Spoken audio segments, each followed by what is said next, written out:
All right, the next one is what is commonly known as the 100's. It's a way to train the foot strike pattern, kind of wake up the whole sling from foot through hip, through posture. We're gonna be getting a good push-off pattern, so we wanna push off the ball of the foot, and we wanna land with the ball of the foot. Now when we do that, I wanna teach the body to land with that foot underneath that flex knee, and keep the hips loaded and stabilized, all right? So when I get ready to go into that running pattern, I don't want to have shift of the hips rising and dropping. Now I don't want to be having a lot of movement in upper body. So what I'm going to be doing is working on a shift. I'm going to teach the hips to engage and stabilize. And I'm also getting that loading pattern through the foot, landing on the ball first. I'm going to add that little hop, but kind of in place, right? So A, I'm trying to stay in place.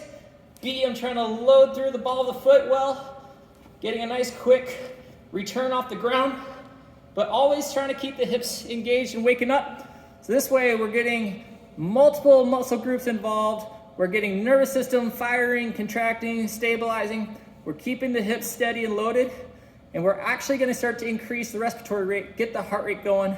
We're going to get fluids moving out of the muscles, going to get fluids moving through the joints, right, and also pumping that blood around. So now those blood vessels open up. We're getting a little bit more and more ready for actual training outside, all right? So this is really important to kind of take this pattern and prime for that foot strike pattern.